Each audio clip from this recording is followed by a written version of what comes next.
et bienvenue dans Milkshaker, le podcast qui est dédié à l'allaitement. Milkshaker car en 2020, j'ai décidé qu'ici, on allait agiter les idées reçues qui font la vie dure aux mamans allaitantes. Je commence par me présenter, je suis Charlotte Bergerot-Palisco, je suis ostéopathe de formation. J'accompagne entre autres quotidiennement les mères dans leur allaitement en libérant avec mes petites mains les tensions de leur bébé qui ne téteraient pas tout à fait correctement.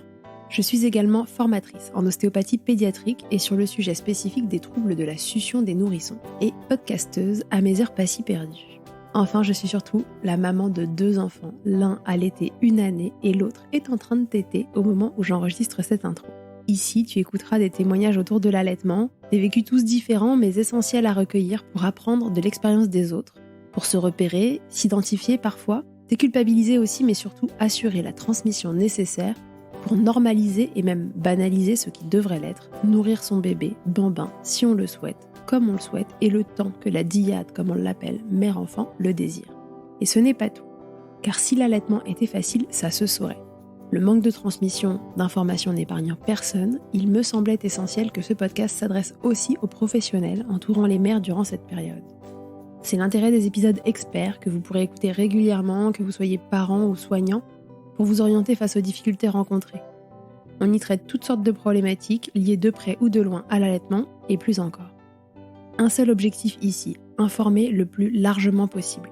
Et pour cela, j'ai besoin de vous.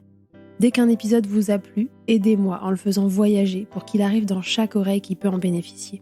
Via le bouche à oreille, sur les réseaux, ou encore en laissant des étoiles et commentaires sur votre plateforme d'écoute, vous n'imaginez pas à quel point c'est précieux, alors merci d'avance si vous prenez 1 minute pour faire vivre ce projet. Et maintenant, place à l'épisode. Aujourd'hui, dans Milkshaker, on va parler allergie et allaitement, mais aussi intolérance et allaitement. On va essayer déjà de faire la différence entre les deux. Et on va aussi se demander, comment je peux savoir si mon bébé est allergique ou intolérant à telle ou telle chose? Quels sont les symptômes qui peuvent m'alerter? Qu'est-ce que je peux faire? Une éviction, pas d'éviction? Quand réintroduire l'aliment? Qui consulter? Pour répondre à toutes ces questions et plus encore, j'ai demandé à Véronique Darmanja, consultante en lactation IBCLC, de revenir au micro de Milkshaker. Vous l'avez déjà entendu parler allaitement et césarienne dans l'épisode 80, puis allaitement, alcool, tabac et drogue dans l'épisode 81. C'est parti pour rentrer dans le monde pas très simple des réactions allergiques et de comment cela peut venir perturber votre bébé, allaité ou non d'ailleurs. Je vous souhaite une belle écoute. Bonjour Véronique, bienvenue dans Milkshaker. Bonjour. Véronique, est-ce que tu peux te représenter pour les gens qui ne te connaîtraient pas? Tu es déjà intervenue dans Milkshaker, mais je veux bien que tu nous refasses une petite présentation si quelqu'un débarque aujourd'hui sur le podcast. Eh bien, je suis consultante en lactation IBCLC. J'ai créé un centre allaitement à Paris où je regroupe des professionnels qui travaillent autour de tous les problèmes autour de l'allaitement. Je fais de la formation pour les professionnels de santé. J'ai un cabinet conseil pour les entreprises où je propose de monter des programmes de soutien à l'allaitement maternel pour les salariés qui reviennent de congé maternité. J'écris un blog, j'écris des livres, je fais des conférences. Voilà. Tu t'ennuies pas du tout? Pas du tout. Pas du tout. Mais tu as quand même pris le temps, encore une fois aujourd'hui, pour répondre aux questions de Milkshaker. Et pour ça, je te remercie parce qu'en plus, je te colle un thème qui n'est pas le plus facile. Aujourd'hui, on va parler allergie, intolérance et allaitement. La première question que j'ai envie de te poser, c'est, de manière vraiment générale, est-ce qu'on peut manger de tout quand on allaite? Parce qu'il y a quand même plusieurs choses qui se disent sur le sujet. Est-ce que c'est vraiment des idées reçues de dire qu'on ne peut pas manger de choux parce que ça va donner des ballonnements au bébé, les boissons gazeuses? Moi, on m'avait dit que le fromage au lait cru, il fallait pas parce que je sais pas quoi, que ça allait donner des coliques au bébé. On m'avait dit ça à l'époque. Alors, à la fois, il semblerait qu'on puisse manger de tout et à la fois, je trouve qu'il y a quand même dans le quotidien une récurrence de témoignages de mamans qui disent que quand elles mangent ça ou ci ou ça, le bébé est dérangé. Qu'est-ce qu'il en est? On n'a pas forcément la réponse à tout, déjà. Ah mince. A priori, on peut manger de tout quand on allaite. Le lait ne se fabrique pas à partir de ce qui est présent dans les intestins de la mère.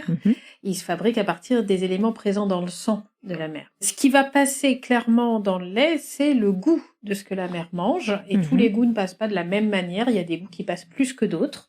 Je pense que c'est aussi pour ça qu'on a plein d'idées reçues qui sont passées sur les aliments, parce qu'en fait, ceux qui ont un goût très prononcé, qui passe de façon très forte dans le lait, on le sent à l'odeur du lait, on le sent quand le bébé rote.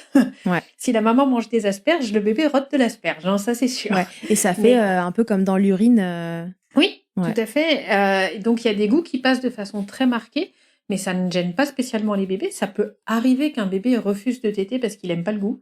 Je me souviens d'une petite fille qui avait refusé de téter parce que sa maman avait mangé de la choucroute et qu'elle connaissait pas le goût et ça lui plaisait pas du tout. Mais c'est très rare ce genre de cas. D'accord. Et le goût de ce que la maman mange, le bébé le connaît déjà à travers le liquide amniotique. Il a déjà baigné dedans in utero. Ouais. Il est habitué à la cuisine de la famille et c'est comme ça que l'enfant s'habitue à la cuisine de la famille et qu'il va manger tout après en grandissant. Donc les goûts, aucun problème, a priori. Ouais, bah si un truc vraiment il aime pas, arrêtez de manger de la choucroute. Généralement, c'est quand même assez rare. Même les asperges, finalement, c'est rare que les bébés refusent. Ah mais les bébés ils refusent pas en général, c'est très rare qu'un bébé refuse. Au niveau de la composition du lait, la composition elle est très stable quoi que la mère mange. De manière générale, après on peut avoir des micro-variations sur certaines choses. Le seul élément qui change vraiment en fonction de ce que la mère mange, c'est la qualité des acides gras. Pas la quantité, la qualité. Si une mère mange McDo tous les jours, dans son lait, elle a les acides gras de McDo. Ça, clairement, on sait que ça a une influence directe. Mais si une mère mange des acides gras variés, dans son lait, il y aura des acides gras variés et c'est pas un problème. Si la mère est carencée dans un élément, son corps va d'abord mettre ce qu'il faut pour le bébé. Prendre dans ses réserves. Dans le lait. Voilà. Et si il en manque, ce sera la mère qui va en pâtir, mais pas le bébé a priori. Pour que le lait soit affecté par une carence maternelle, il faut que la carence soit tellement grave qu'il n'y a même plus assez pour mettre dans le lait. Et ça peut arriver, mais c'est très rare, surtout dans nos pays où globalement on mange. Donc si on part du principe que le lait se fabrique à partir des éléments qui sont dans le sang, quand vous mangez quand vous buvez des boissons gazeuses, vous n'avez pas du gaz dans le sang, hein, donc vous n'allez pas faire du lait gazeux et ça va poser aucun problème. Donc vous pouvez boire de la badoie. Voilà. Si vous mangez des aliments acides, ça ne va pas changer le taux d'acidité du lait. Le taux d'acidité du lait ne varie pas en fonction de l'alimentation de la mère. Donc si la mère se gave de jus d'orange, peut-être qu'elle aura quelques aigreurs d'estomac, mais le bébé, non. A priori, ça change rien. Par contre, on sait qu'il y a des bébés qui réagissent à des traces infimes de protéines qui viennent de l'alimentation de la mère, qu'on va retrouver dans le lait maternel. Ces traces de protéines, elles sont là normalement pour que le bébé s'habitue aux protéines étrangères et que quand il va manger directement ces protéines, il soit déjà en contact et qu'il les connaisse déjà. C'est comme ça que ça se passe chez la plupart des bébés. Mais on a certains bébés qui vont réagir à ces traces de protéines, faire une allergie. Et c'est le seul cas où on enlèvera quelque chose de l'alimentation de la mère. Mais on le fait jamais en préventif. On le fait si on a une allergie avérée chez le bébé. Pour le thé et le café, on fait attention à cause de la caféine. Ouais. Alors, on peut en boire un peu, hein, mais l'idée, c'est pas tout enlever. Mais en général, on dit d'essayer de pas dépasser 2 tasses par jour en tout pour que le bébé supporte bien. Si vous avez l'impression que votre bébé il supporte pas quelque chose que vous avez mangé, il faut refaire l'expérience au moins 3 fois avec le même aliment pour vérifier que c'est bien ça qui provoque un inconfort chez votre bébé. Parce qu'en fait, on a parfois des coïncidences aussi. Et vous passerez 3 nuits de merde pour le prix c'est ça. Mais et si on a 3 réactions, on peut se poser déjà la question de est-ce que c'est une allergie? Et puis il y a certainement aussi des choses qu'on s'explique pas vraiment, mais qui pour l'instant n'ont pas été prouvées par quelque étude que ce soit. Donc par exemple, la maman qui dit à chaque fois que je mange du chou, il est dérangé au niveau des intestins. Pour l'instant, ça n'a pas de logique en fait, parce que le chou, ce qui nous dérange au niveau intestinal, c'est soit parce que ça fermente, soit à cause des fibres, parce que dans le chou il y a beaucoup de fibres, mais dans le sang ça va pas fermenter et on va pas retrouver de fibres. Ouais. Donc ça n'a pas de logique que le bébé soit gêné au niveau intestinal si sa maman mange du chou. Alors je ne dis pas que c'est impossible, peut-être qu'il y a des mécanismes qu'on ne connaît pas aujourd'hui. Et peut-être que dans 10 ans, je vous dirai, ah bah oui, en fait. Oui. Mais aujourd'hui, on peut pas dire à une maman, faut pas manger de chou quand on allaite. Par contre, son lait va avoir le goût de chou, oui. Donc là, dans ces cas-là, tout ça, tu me dis, on parle d'allergie. Est-ce qu'on peut refaire la différence entre intolérance et allergie? Alors, l'allergie, c'est une réaction anormale, inadaptée, exagérée, excessive, du système immunitaire de l'organisme qui est consécutive à un contact avec une substance étrangère à l'organisme. L'organisme va considérer que c'est dangereux pour lui et il va réagir de manière excessive. On parle là de substances qui sont bien tolérées par la majorité des personnes. Oui, bien sûr. Ouais. On ne parle pas du poison. Hein. Le poison n'est pas un allergène, c'est un poison. Donc, une substance tout à fait inoffensive pour certains peut provoquer une réaction allergique chez une personne qui est sensible à cet aliment. Les intolérances alimentaires, à l'inverse, ne font pas intervenir le système immunitaire. Une intolérance alimentaire, c'est une réaction de type irritatif, le plus souvent au niveau de l'intestin, qui est due à des composés chimiques contenus dans certains aliments. On a certaines intolérances qui sont dues à l'absence d'enzymes digestives habituellement présentes dans l'intestin et qui font défaut chez certaines personnes. Et donc, ils n'arrivent pas à digérer correctement ces aliments. Et là, on va parler d'intolérance. Mais chez un bébé, on présente un bébé qui est exclusivement allaité, j'entends. On peut pas parler d'intolérance parce que le lait maternel, lui, il va pas irriter les intestins et le bébé, il va rien lui manquer pour digérer le lait maternel. A priori, chez un bébé exclusivement allaité, on parle pas d'intolérance, mais j'ai bien dit exclusivement allaité. D'accord. Non, mais c'est important de revenir sur ça parce que je pense qu'à tout niveau, il y a plein de confusion entre allergie et intolérance. Moi, tu vois, dans mon esprit, allergie, c'était vraiment les réactions plus qu'excessives. Enfin, le truc danger imminent.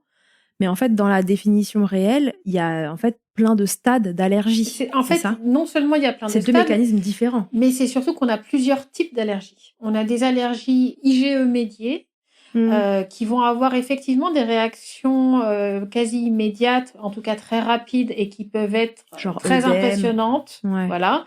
Et les allergies non IgE médiées qui, elles, vont avoir souvent des réactions un peu plus retardées, qui peuvent prendre 3 jours chez certaines personnes, et où on va plutôt avoir des symptômes soit digestifs, clairement, soit des symptômes d'agitation, de choses comme ça.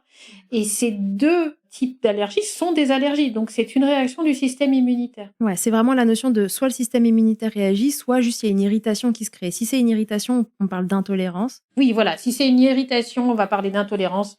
Si c'est le système immunitaire, c'est une allergie. Ok, très bien. C'est important de revenir là-dessus parce que je pense que il y a souvent confusion et à différents niveaux, moi la première. Alors, c'est quoi les signes et symptômes chez un bébé qui va déclencher une réaction allergique ou d'intolérance? Alors, du coup, pas d'intolérance, on a dit chez le bébé exclusivement allaité.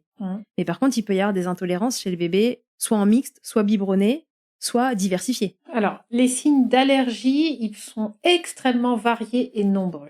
C'est ça qui rend l'exercice difficile.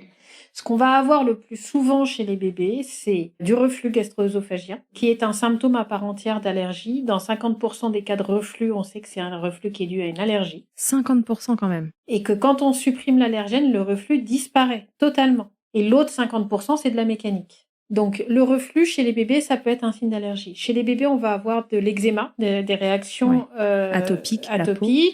On peut avoir des maux de ventre. On peut avoir des problèmes de prise de poids. On a certains bébés qui mangent correctement, mais à cause de leur réaction allergique, ils ne prennent pas de poids. Ils assimilent pas bien, en fait, c'est ça.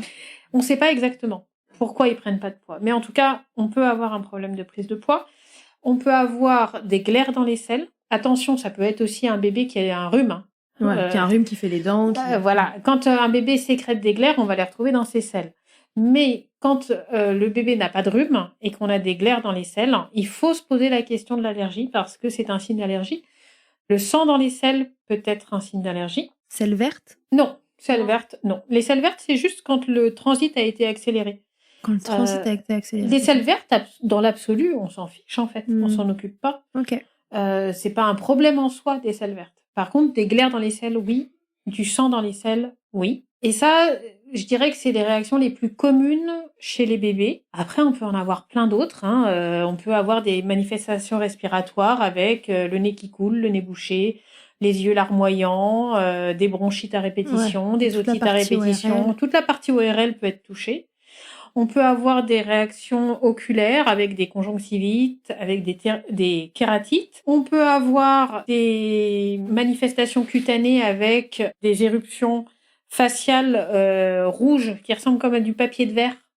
C'est pas de l'eczéma, mais c'est une réaction de type allergique quand même. On peut avoir de la peau sèche, écailleuse qui démange. On peut avoir des gonflements des mains et des pieds, par exemple, des paupières. On peut avoir des gonflements des lèvres. On peut avoir des réactions digestives du type gaz, ballonnement. Mais avec un bébé, il faut faire très attention parce que la plupart des bébés qui ont des gaz et des ballonnements, c'est juste parce qu'ils avalent de l'air en tétant. C'est qu'ils avalent de l'air, ouais. Et que ça, c'est beaucoup plus commun que l'allergie. Bien sûr. Oui, maux de ventre n'est pas égal à allergie. D'abord, Non, on regarde du en tout. effet s'ils bouffent pas de l'air parce que c'est quand même le plus fréquent. Et puis dans les réactions comportementales, on peut avoir des bébés qui sont irritables, qui dorment pas la nuit, qui crient beaucoup, mais c'est pas spécifique comme symptôme. Non. Donc en fait, on est toujours obligé de faire un tableau complet parce que sinon on a des pièces de puzzle qui ne veulent absolument rien dire. Et dans le pire des cas, eh bien, on peut avoir des crises d'allergie avec un choc anaphylactique, un œdème de Quincke. Tout ça, c'est extrêmement grave et sévère parce que l'enfant risque de décéder. On a tous les degrés dans l'allergie. Oui. Voilà, faut faire comme un demi-cercle là avec l'aiguille qui se déplace C'est de ça. 0% à 100% d'allergie. Et finalement, si vous êtes à 1%, peut-être qu'il y aura aucun signe, mais pourtant il y a quand même un petit truc quelque part. Et si vous êtes à 100%, vous êtes dans œdème de Quincke et tout ça, quoi. Voilà. Et puis vous avez des enfants qui sont allergiques à une chose et des enfants qui sont polyallergiques. Moi, j'ai connu un enfant, résultat après les tests, etc., il ne pouvait manger que 5 aliments en tout. Donc, on comptait même plus les allergènes, on comptait les aliments qu'il pouvait manger. Aïe, aïe, aïe. Donc, vous avez vraiment tous les degrés et plein de tableaux variés. Je reviens sur la partie ORL dont tu parlais. Partie du constat qu'il y a 50% des reflux qui sont liés à des allergies alimentaires. Est-ce que c'est pas le reflux? Bon, tu vas me dire qu'on ne sait pas, il y a peut-être pas d'études spécifiques là-dessus, mais est-ce que c'est pas le reflux qui crée le problème ORL? Tu sais, parce qu'on sait que quand les bébés ont un reflux chronique, la sphère ORL est beaucoup plus sensible. Alors ça peut, mais le problème ORL, on peut l'avoir des deux côtés. On peut avoir la sphère ORL, le reflux qui effectivement va irriter la gorge et puis le nez et puis créer des otites aussi chez certains bébés quand ça remonte trop. Mais on peut aussi avoir des signes d'allergie qui sont typiquement ORL sans avoir de reflux. Donc les signes, tout ça chez le bébé, là on a tout vu. Chez la maman, est-ce que ça peut donner des choses? La maman, elle peut être allergique, mais c'est les mêmes signes. Et puis en fait, en termes d'allaitement, ça n'a aucune influence sur le bébé. Est-ce qu'on peut penser que un bébé allergique doit nous renvoyer à penser que la maman a aussi une sensibilité? Pas spécialement. Pas spécialement. En fait, on a plus de risques d'avoir un enfant allergique quand on est soi-même allergique. Mais c'est pas parce qu'on voit un enfant allergique qu'il faut chercher la même allergie chez le parent. Souvent, les bébés, ils commencent avec des allergies alimentaires. Et puis, quand on grandit, les allergies alimentaires se calment chez plein de gens. Il y a plein de gens qui peuvent remanger certains aliments. Et à l'âge adulte, on va se mettre à développer des allergies respiratoires, des allergies au pollen, des allergies aux acariens, des choses comme ça. C'est très rare qu'on ait des bébés qui aient des allergies respiratoires. On en a quelques-uns, mais c'est vraiment rare. Alors que avoir des adultes qui ont des vraies allergies alimentaires encore très fortes, on n'en a plus beaucoup. Donc les allergies, ça varie au cours de la vie. Et surtout, ce qu'on sait, c'est que même s'il y a un terrain allergique, les enfants sont pas forcément allergiques aux mêmes choses que leurs parents. Et puis le parent, il va peut-être, quand on va le voir, avoir des allergies au pollen. Et chez l'enfant, on va peut-être avoir une allergie aux protéines de lait de vache. Mais le parent, il a plus l'âge d'avoir une allergie aux protéines de lait de vache. Alors, comment savoir à quel aliment mon bébé... s'il y a des symptômes qui se recoupent et qu'on se dit qu'il y a une potentialité d'allergie derrière, comment je viens tester tout ça? Est-ce qu'il faut que j'aille chez un médecin spécialisé là-dedans, que je fasse une prise de sang particulière à mon bébé? Est-ce que je fais des tests à l'aveugle à la maison en enlevant un jour ci, un jour ça, en remettant? Enfin, c'est hyper compliqué parce qu'il y en a qui réagissent 3 jours après, il y en a qui réagissent le jour même. C'est très compliqué. Et puis en plus, dans l'équation, il faut rajouter le délai pour avoir un rendez-vous chez un spécialiste. Et qu'avoir un rendez-vous chez un allergologue, on l'a rarement en 3 jours. Donc, On parlait déjà de ça ce matin parce que j'ai interviewé une orthophoniste spécialisée dans la succion qui me disait « J'ai pas de solution pour avoir un rendez-vous rapidement, donc rebelote cet après-midi. » Donc, en fait, il faut savoir que chez les enfants, on a des listes d'allergènes plus courants que d'autres. Et le premier allergène chez les enfants aujourd'hui, parce que c'était pas le cas il y a 25 ans, mais aujourd'hui, c'est les protéines de lait de vache. Okay. Il y a 25 ans, c'était l'arachide. Mais aujourd'hui, c'est les protéines de lait de vache. On sait ce qui explique ça? Non. On sait pas exactement, on pense que c'est la consommation générale. C'est-à-dire qu'il y a 25 ans, on mangeait beaucoup de cacahuètes. Dès que vous aviez un apéritif ou que vous alliez dans un bar ou que on vous servait des cacahuètes tout le temps. Et on avait aussi des confiseries beaucoup à base de cacahuètes.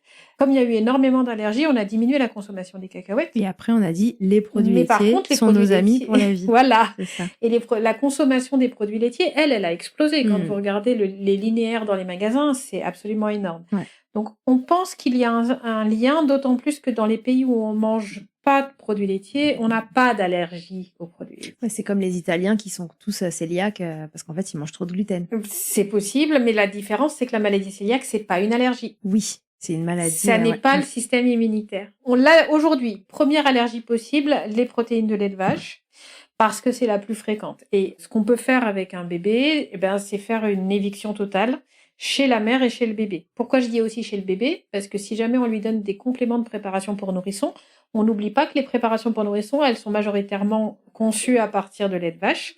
Et que donc, si on donne des biberons de préparation pour nourrissons, on met le bébé en contact directement et ça sert à rien que la mère fasse une éviction si on en donne des biberons de préparation pour nourrissons au bébé. Et pareil, s'il commence à être diversifié, tout ce qui est yaourt, etc. Voilà. Donc, si on fait une éviction complète chez la maman et chez le bébé. Le lait, les laitages, les fromages, le beurre, la crème fraîche et tout ce qui est caché dans tous les produits qu'on achète. Et il y en a beaucoup. Donc, il faut se procurer la liste de toutes les appellations possibles, parce que ça peut être protéines du lactosérum, ça peut être plein d'appellations pour lesquelles on ne sait pas forcément que ça contient des protéines de lait de vache. Où est-ce qu'on se procure ça? En bossant sur Internet, on trouve sans problème. Et puis après, on vérifie toutes les étiquettes de tout ce qu'on mange. Donc, le plus simple, c'est de ne pas acheter des produits préparés ou industriels et puis d'acheter que des produits de base. Donc, on enlève absolument tout chez la mère et chez l'enfant pendant au moins 3 semaines. Et on voit ce que ça donne. Pourquoi 3 semaines? Alors, très vite, il y aura plus de protéines de lait de vache dans le lait maternel. Je crois que c'est en 2-3 jours qu'il n'y a plus rien. Par contre, l'enfant, lui, il peut continuer à avoir des réactions jusqu'à ce que son propre organisme ait tout éliminé. Et c'est ça qui va prendre du temps chez certains enfants. Quand on fait une éviction complète, il y a des bébés, en 3 jours, on voit que ça a tout changé. Ils vont beaucoup mieux, l'eczéma se calme, ou le reflux se calme, enfin... On voit une énorme différence. Normalement, on voit déjà une différence avant les 3 semaines. Je dirais pas normalement, je dirais chez certains enfants, on voit la différence avant. Chez d'autres, il va falloir attendre les 3 semaines pour voir la différence. Attention, quand on fait une éviction comme ça, il faut jamais s'arrêter là. C'est-à-dire qu'il faut faire un test de réintroduction. Parce que sinon, on saura jamais si c'est juste parce que l'enfant, lui, de lui-même, il allait mieux, ou si c'est l'éviction. Et dans ce cas-là, on laisse un enfant sous éviction alors que pour un peu, il n'y a pas besoin et ça devient une vraie galère avec la crèche, avec tout ça. Donc, on fait un test de réintroduction et puis on y va carrément. En ce moment, les mamans, je leur dis, vous faites une raclette, quoi. En été, on fait plutôt des tomates mozza ou un plateau de fromage, mais on réintroduit d'un coup une énorme quantité, mais comme ça, c'est clair. Parce qu'en fait, si vous réintroduisez un tout petit truc, vous savez jamais si c'est ça, si c'est pas ça, si la réaction n'est pas très claire. Alors que si vous faites une raclette et que le lendemain, le bébé, il se couvre d'eczéma, au moins, c'est une évidence. Vous le savez. Et dans ce cas-là, on enlève tout et on prend un rendez-vous avec un allergologue. Si ça fait rien, il peut être allergique à autre chose. Et là, la liste est longue. Parce qu'il peut être allergique au blé, aux œufs, à n'importe quelle protéine, en fait, il peut être allergique. Et ça, c'est toujours un peu galère. Parce que on va essayer les trucs les uns après les autres. Ouais, 3 semaines, c'est long. Et puis, il y a certains enfants, ils en ont plusieurs des allergies. Donc, on trouve qu'il y a du mieux, mais c'est pas suffisant. Donc, il faut enlever un autre, etc. Normalement, le médecin, en général, va faire un test sanguin. Mais le test sanguin, il ne va tester que les allergies IgE médiées. Parce qu'on va tester les IgE au niveau sanguin. Quand il y a une allergie non IgE médiée, on la trouvera pas au test sanguin. Donc le test sanguin ne nous donne qu'un résultat partiel. Et puis ensuite, justement, il faut obtenir un rendez-vous chez un allergologue. Ouais. Donc ça, bon courage. Et pour les pas IgE médiés, du coup, il y a d'autres tests? Non, c'est les évictions. Oh là là, c'est les tests par les évictions. Oui, alors les allergies, c'est la galère. Les allergies, c'est une vraie grosse galère.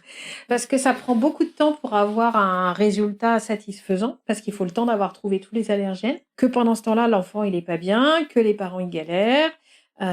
Donc oui, et puis ça peut durer longtemps, les allergies. Oui, parce que c'est pas comme s'il fallait arrêter une journée pour voir ce que ça donne. Voilà. Donc, après, l'allergologue, lui, il va faire des tests, il peut faire des tests sur la peau, des patch tests. Ils sont pas toujours hyper fiables, ça dépend. Alors, pendant une période, on a dit, il faut pas les faire avant 1 an parce que c'est pas fiable.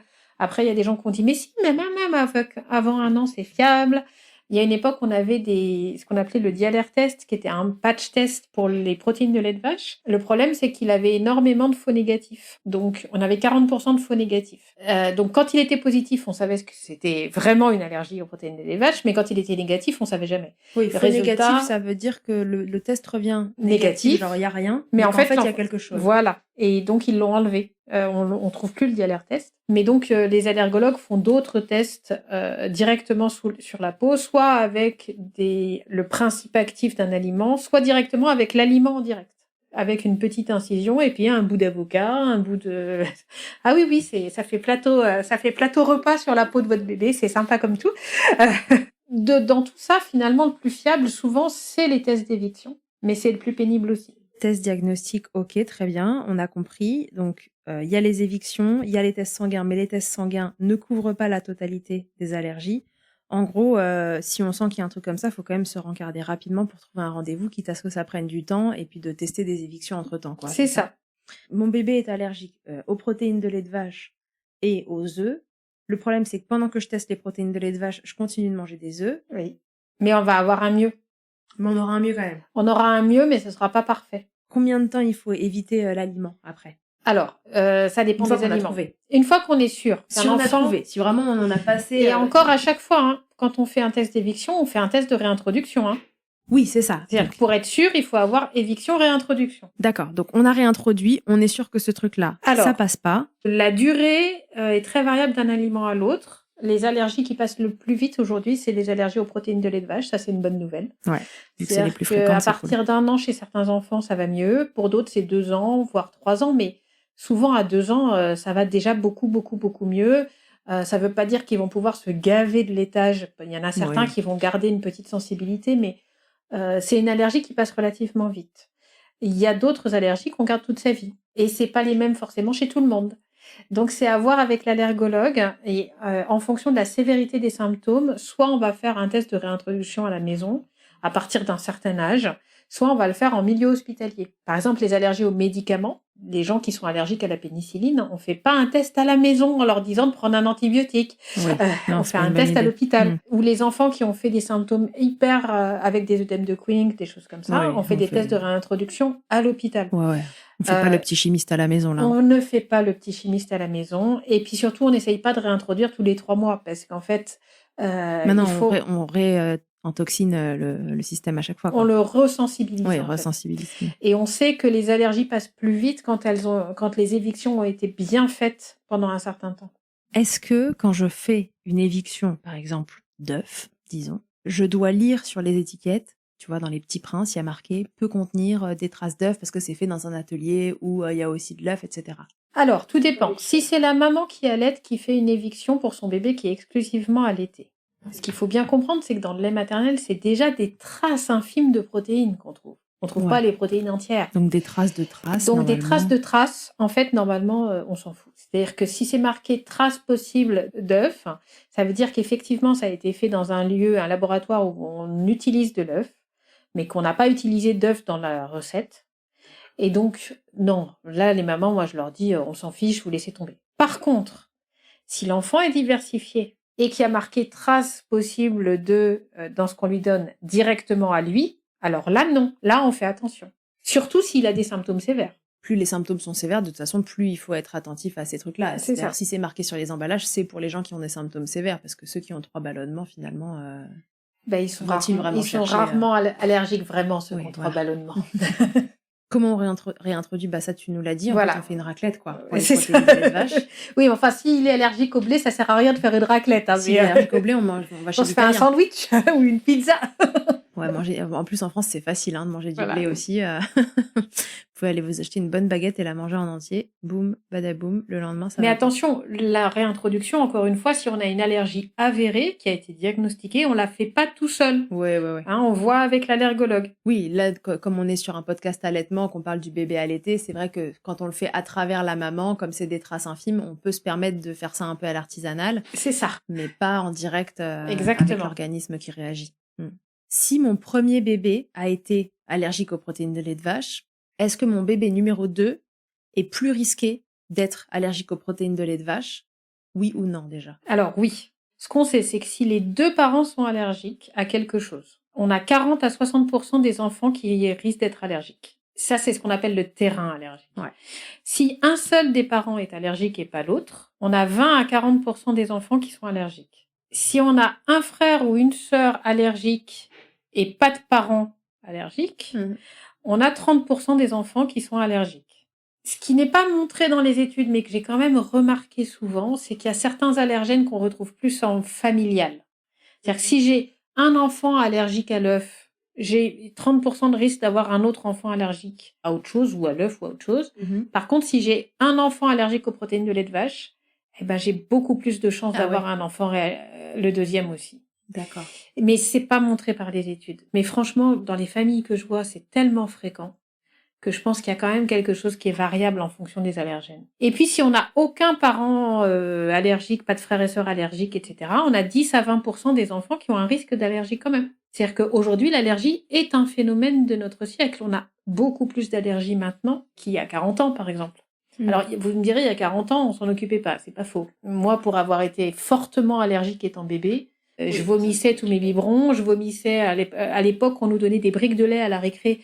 Je vomissais tous les jours, mais on me forçait tous les jours à boire ma brique de lait. Et quand j'étais bébé, j'ai été nourrie au jus de carotte parce que je vomissais tous les biberons. On savait pas faire, en fait. Donc, oui, c'est aussi une préoccupation plus actuelle maintenant qu'on fait attention à nos bébés, aux douleurs éventuelles qu'ils ont. C'est ça. Disons que je pense qu'il y avait déjà des enfants allergiques il y a 40-50 ans. Ouais, c'est sûr. C'est même sûr, mais il semble qu'on en ait de plus en plus quand même. Est-ce que on peut quand même se poser la question voilà, des microbiotes très perturbés qu'on a et de leur impact là-dedans? Est-ce qu'on avait des microbiotes moins perturbés il y a 50 ans? Je suis pas sûre. Hein. Je sais pas. On mangeait déjà très très industriel quand même.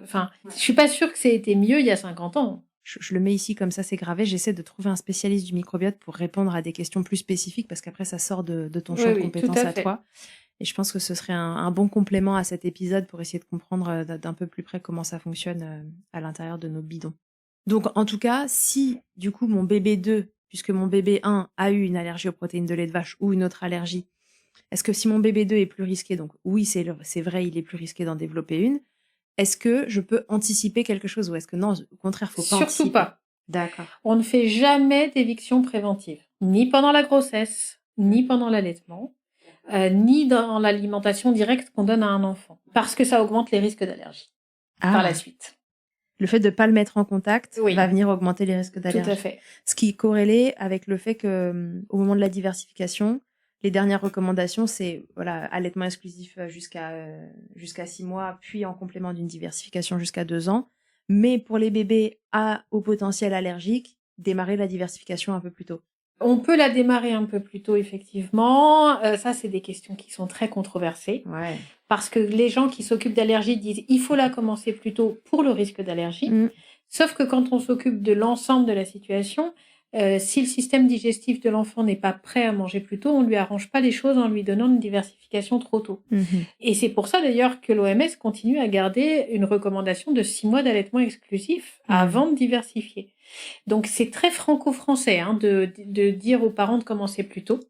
Et il n'y a pas de consensus au niveau international sur cette question-là, et les recommandations des diverses instances de divers continents disent pas la même chose. Non. Donc, j'ai l'impression qu'en fait, de mois en mois, ça change tout le temps. Ouais, ça change vraiment d'un mois à l'autre. Donc, moi, je suggère aux parents d'attendre que l'enfant ait envie de manger.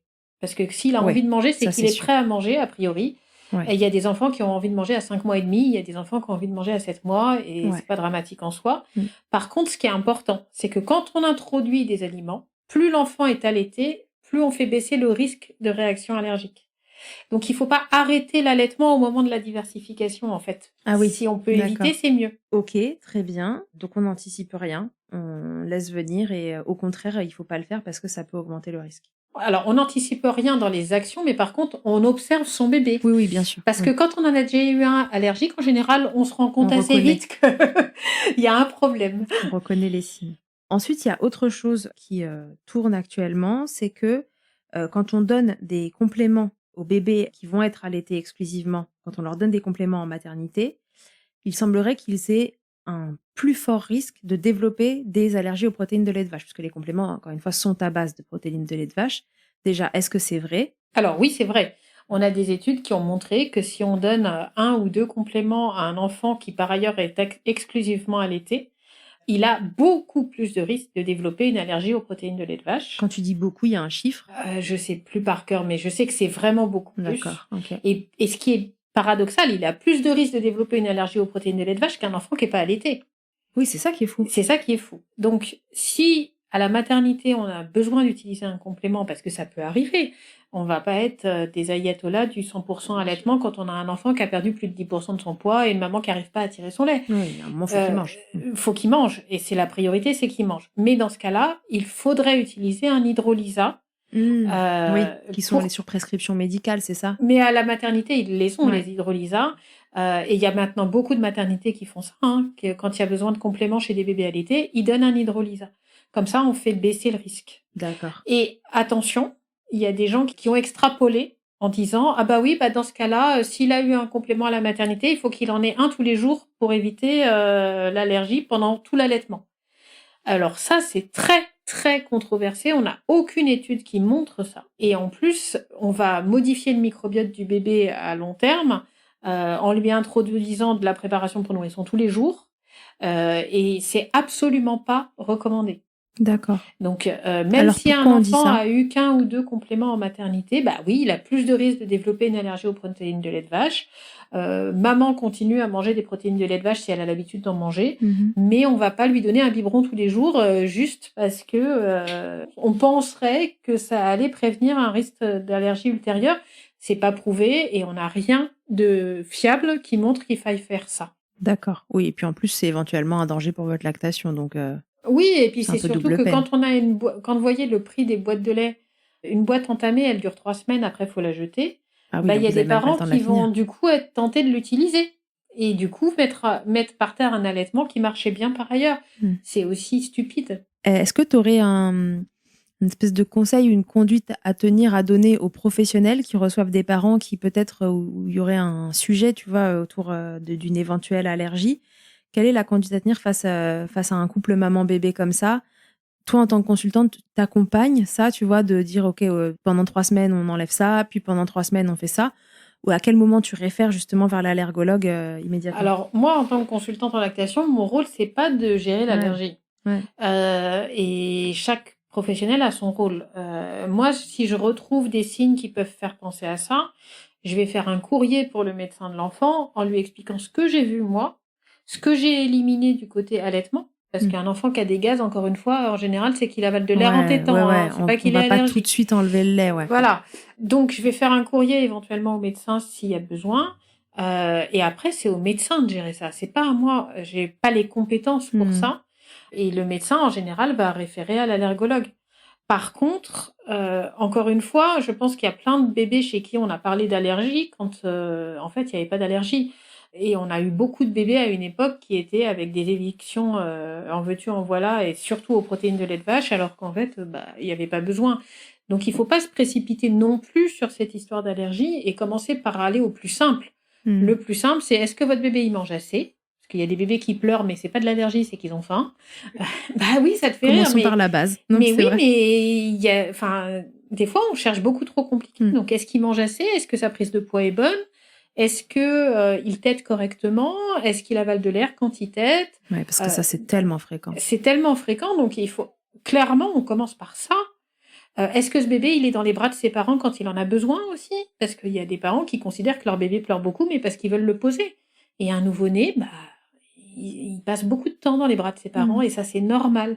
Et quand il est dans les bras de ses parents, est-ce qu'il est calme ou est-ce qu'il est agité? S'il est calme dans les bras, c'est pas qu'il souffre. Globalement, un bébé qui se calme dans les bras ou en portage, c'est un bébé qui va pas trop mal, quoi. Voilà. Donc, je pense qu'il faut d'abord éliminer les pistes évidentes et simples avant de chercher du côté de l'allergie. Par contre, si on a un bébé qui gonfle, c'est les urgences et vite. Si on a un bébé qui a du sang dans les selles, on n'attend pas le prochain rendez-vous pédiatre, on avance le rendez-vous pédiatre au plus vite. Et on dit à la secrétaire au téléphone qu'il y a du sang dans les selles. Oui, parce que ça, en général, ça fait tilter la secrétaire. Voilà. Donc, il y a des signes quand même où on n'attend pas. Le sang dans les selles, le bébé qui gonfle, ce genre de choses, on n'attend pas.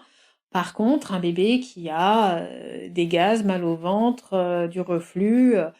ça peut être un petit truc. Donc, oui, et puis surtout qu'on a dit que le reflux était... Enfin, il y avait beaucoup de reflux dans les cas d'allergie. 50%, tu disais, des... Mais on a 50% qui sont de la mécanique. Mais voilà, parce que typiquement, un bébé qui a beaucoup de gaz, qui boit beaucoup d'air, ça appuie sur son estomac toute la journée, ça remonte, et ça va de pair d'avoir des gaz et du reflux en même temps. typiquement. Et là, on a d'autres sujets que les allergies, en effet, à aller creuser en premier. Ok, donc pour résumer, ce serait pas on va dire le diagnostic de première intention, mais si on a beaucoup de signes dans ceux que tu as évoqués qui viennent se recouper, on peut s'alerter un peu plus tôt en fonction des signes qu'on a. Mais on n'oublie pas de rechercher la base, à savoir est-ce que ce bébé mange assez, est-ce que la conduite de l'allaitement est bonne, est-ce que ce bébé il est assez de réassurance, etc. Et une fois qu'on a éliminé tout ça, qu'on sait si ce bébé il tète bien, que l'allaitement est bien en place, etc., et qu'il reste des choses, c'est là en fait qu'on vient s'intéresser aux allergies. Oui, c'est ça. Sauf si on a un signe évident. Voilà, sauf s'il y a des signes évidents et qui se recoupent, ouais. Ou alors qui gonflent, en effet là. Oui. D'ailleurs, on va pas voir la conduite de l'allaitement, on va aux urgences. Voilà. Ok, très bien. Est-ce que tu penses qu'on a oublié quelque chose ou on est bien comme ça ? Je pense qu'on a fait le tour sur le plus important, en tout cas. Ok, très bien. C'est toujours aussi clair, concis, parfait. Merci, merci Véronique. Et puis, je te dis à une prochaine dans Milkshaker pour un sujet tout aussi costaud. À bientôt.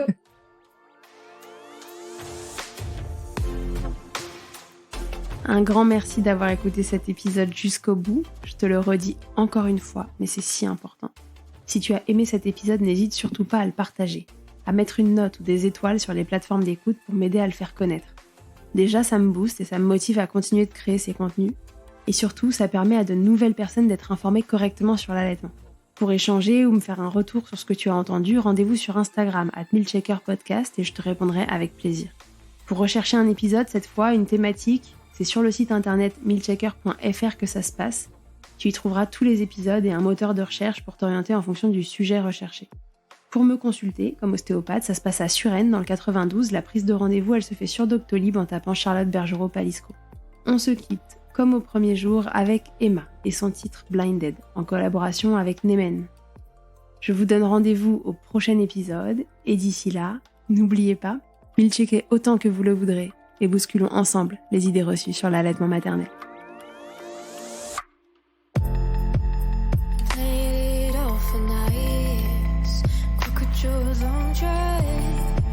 Crazy, 'cause believe